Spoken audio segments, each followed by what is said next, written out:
birinci izah eləyək ki, biz nəyə dəyər deyirik əslində? Hər kəsin müdafiə eləməyə çalışdığı, qorumağa çalışdığı nədir? Birinci növbədə bizim toplumun xarakterinə baxmaq lazımdır. Biz mahiyyətcə şərq toplumlarının böyük əksəriyyətində olduğu kimi inanc toplumuyuq. Biz düşüncə toplumu deyilik. Biz inandığımıza dəyər deyən cəmiyyətik.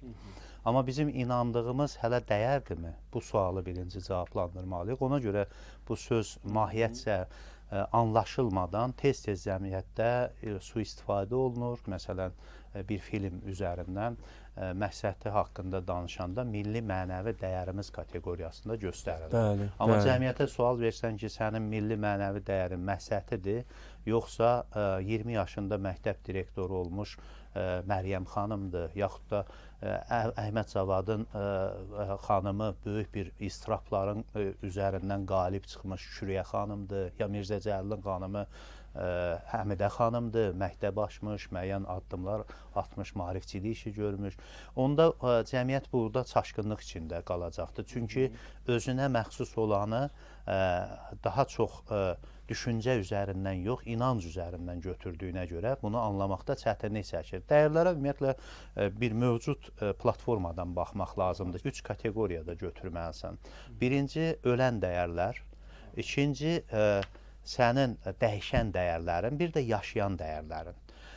Ölən dəyərlər artıq bir siyasi sistemin, hansısa bir sosial quruluşun çöküşü ilə ölür, yoxa çıxır. Məsələn, Osmanlıda fərqli bir dəyərlər vardı. Amma siyasi sistem çökən kimi o dəyərlər çöktü, yeni bir Türkiyə Cümhuriyyəti başqa dəyərlər üzərində formalaşdı. O nə idi? Saxta dəyər idi, tez O saxta dəyər deyildi. tez dağılır. Demək, dəyərlər mədəniyyət üzərindən müəyyən olunur. Osmanlıda əgər toplumun böyük əksəriyyəti yazı pozu bilməyən bir cəmiyyətdirsə, o mədəniyyətə dayanmayan bir dəyərdir və onu yaşatmağın da artıq yeni dövrdə perspektivi olmur. Romada quldarlıq quruluşu olsun, respublika dönəmi olsun, demokratiya dönəmi olsun. Amma o siyasi sistem, sosial quruluş dağılandan sonra da o dəyərlər hüquq sistemi içində varlığını yaşatdı. Və yaşatdığına görə də mədəniyyət olaraq dəyər yaşaya bilər. Bunu Jaspers 3 istiqamətdə göstərir. Dünya mədəniyyətinin dəyərlərini Çin, Hindistan və Yunan mədəniyyətinin əsas məhvər olaraq qeyd edir və onun üzərində formalaşan bir dəyərlər sistemi kimi göstərir. Və bu dəyərlərin də birinci mahiyyətcə nəyinə baxmaq lazımdır? Əsas dəyişən dəyərlərə baxmaq lazımdır.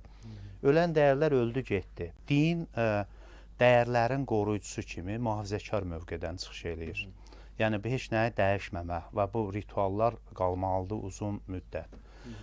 Məsələn, demokratiya bizdə soruşsan bir dəyər olaraq baxılar. Demokratiya dəyər deyil, metoddur. Məsələn, liberalizm dəyərdir. Bu metod çərçivəsində dəyərlərin dəyişməsi prosesi əvvəlki dönəmdən fərqlənir. Məsələn, deyək ki, anaya münasibət, valideynə münasibət artıq yeni baxışda insan haqları kontekstindən yanaşılır. Yəni ki, həm də təkcə anaya münasibət deyil, həm də ananın övladına münasibətdir.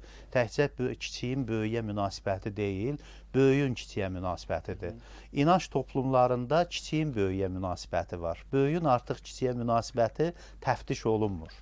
Amma müasir demokratiya metodu içində bunu anlayamaq istəyəndə, onda görürsən ki, insan haqları kontekstindən məsələyə baxmalısan. Və burada əsas məsələ dəyişən dəyərlərin necə baş verməsidir. Cəmiyyətin, dəyərlərin dəyişməsi, onun irəliləməsi, onun hansınsa sıradan çıxarılması funksiyası heç vaxt cəmiyyətin, toplumun üzərinə düşmür.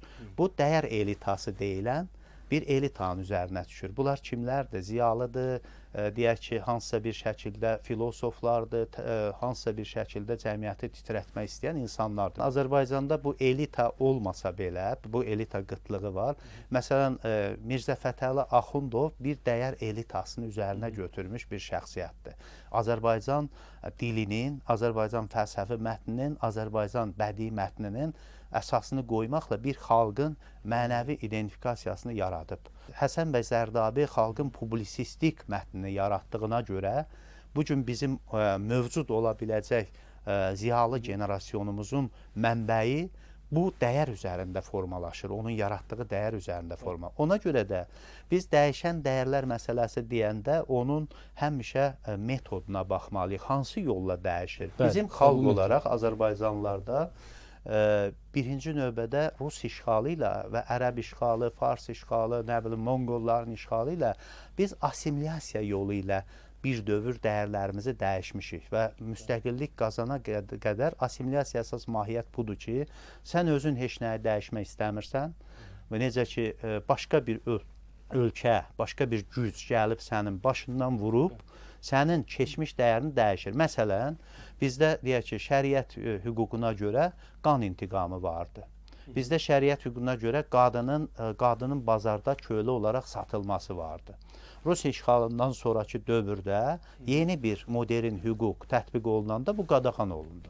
Qadağan olunanda artıq bizim hansısa bir dəyər olaraq gördüyümüz ritual, özünü qəsd eləmək, öldürmək, özünü döymək filan, bu məsələlərin hamısını modern hüquq çərçivəsində qiymətləndirməyə başladılar.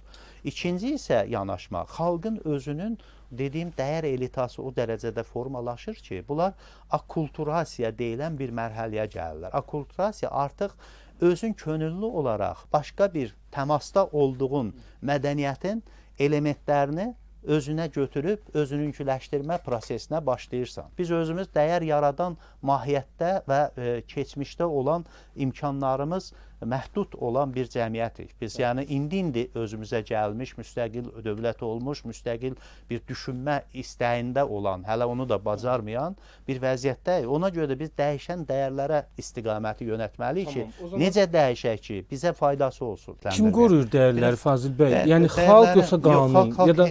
Xalq bütövlükdə mühafizəkar olur. Xalq bir ənənənin yaşamasına çalışır. Ənənə də elə bir situasiyadır ki, onda mütləq hansısa bir ya kənar təsirlə olmalıdır, ya da cəmiyyətin içindən bəlli bir dediyim dəyər elitası formalaşmalıdır ayrı-ayrı sahələrdə. Bunlar məsələn Avropada, dünyada olan yenilikləri tərcümə eləyərək, çevirərək gətirməlidir. Hansısa bir davranışların bizdə doğru olmadığını göstərməlidir. Gələnəyi qoruyan çoxluq olur. Çoxluq çox zaman azlıq üzərində öz hakimiyyətini qurur. Bu cəmiyyəti onda dəyişmək çox çətin olur. Azlıq ya mübarizə aparmalıdır. Axundov məsələn bir dənə parlayan ulduzdur Azərbaycan cəmiyyətində. Axundov böyük bir məktəbə getmək istəməyən, mollanın, mühafizəkar sistemin təsiri altında olan, mədrəsədən başqa bir yer tanımayan bir topluluğun qarşısına çıxanda onun qoruyucu mexanizmi hansısa bir müstəmləkə rejiminin bir idarəçilik sistemi olmasa, onu kütlənin əlinə versən, onu məhv eləyəcəkdir. Və biz Azərbaycan xalqı onun yazdığı əsərlərdən məhrum olacaqdıq.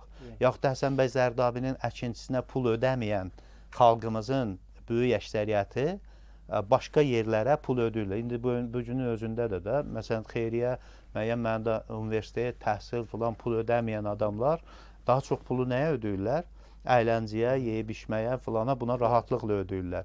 Demək, biz bu azlığın qorunması, o elitanın formalaşması və onun güclənməsi üçün çalışmalıyıq ki, dəyərləri doğru istiqamətdə dəyişə bilək. Bu dəyərlərin qorunması və var olması bir xalqa hansı formada xidmət eləyir? Bizə dəyər nə üçün lazımdır xalq olaraq? Biz dəyərlərə iki kateqoriyadan baxa bilərik də. Bazarlana bilən dəyərlər, yəni tirajdana bilən, dünyaya çıxarıla bilən dəyərlər. Bir də qiymət qoyulmayan dəyərlər. Hətta məsələn tarixi abidə olsun, xalqın bir ənənəsi olsun, o da turistik mahiyyət daşıyır və oradan ölkəyə pul gəlir və hansısa bir qazanc gələ bilir. Biz söhbət qanunla dəyərin qorunmasından gedir. Bu yaxınlarda bir hadisə oldu da, Şəhidlər Xiyabanı ilə bağlı, orada olan hərəkətlə bağlı. Hamı tələb elədi ki, mütləq hər şəhid məzarına, hər şəhidlər xiyabanına polis qoyaq. Amma Şəhidlər Xiyabanının qoruyucusu cəmiyyətdir. Yəni, qanunla dəyərin qorunması dövlətin borcudur və bunu etməlidir. Amma bu qanunla qorumaqdan daha üstün bütövlükdə cəmiyyətin bu prosesi anlayaraq bunun qorunmasıdır. Və bir də əsas dəyərin qorunmasından daha çox, dəyəri də çıxardırsan zamanla rəqabətə, dəyər rəqabətə dözümlü olmalıdır. Bilirsiniz, bu rəqabətə dözümlü olmayan dəyər Əgər deyək ki, Azərbaycan üçün spesifik olaraq qalacaqsa, Niyə onu- dəyər rəqabəti? Niyə yarışdırırıq? Bilirsiniz, yarışdırmalısan ona görə ki, yarışdıranda bizdə axı ən böyük problem nədədir? Məsələn, milli mənəvi dəyərlər bizdə fond yaradılıb. Bu fond haranın tabeliyindədir? Dini qurumlar üzrə Dövlət Komitəsinin. Amma Mədəniyyət Komitəsinin tabeliyində deyil, düzdürmü? Demək, bu fərq nədən göstərir? Demək, biz inanc cəmiyyəti olaraq burada olmalıdır bizim dəyərlərimiz. Amma düşüncə cəmiyyəti olaraq orada olmalıdır. Demək, biz burada ona görə rəqabətə çıxarmalıyıq ki, bir kültür, dəyər həm də bir kültür. Türkiyədə bunu daha yaxşı ayırırlar. Kültür, mədəniyyət. Bir kültür o vaxt mədəniyyətə çevrilir ki, bütün insanlığa uyğun gələn, onun rəqabətinə dözə bilən, onu hamının qəbul elədiyi bir şeyə çevrilir. O da çox. Və bizdə bunun davasını aparmırıq. Bunu kültür səviyyəsində adını mədəniyyətdə qoysaq, bu lokal xarakterlidir. Biz əgər qlobal xarakterli bir şeylər istehsal eləmək istəyiriksə, bəzən o olmaqla bir qopmaq anlayışı var da, uşaq ana bətnindən qopmasa ola bilməz. Biz bəzən özümüzün hansısa bir mühitimizdən, yanlışımızdan, hansısa bir bizə zərər vuran, buxov yaradan bir şeylərdən qopmasaq, biz ola bilməyəcəyik. Bax, bunun üzərində düşünməliyik və qloballaşma üzərində bir dəyərimizin kültür səviyyəsindən çıxaraq mədəniyyət amilinə çevrilməsinə çalışmalıyıq. Onda artıq biz vizyon olaraq da bir mühafizəkar, qoruyucu insan tipi yox, yaradıcı insan tipinə çevrilə biləcək.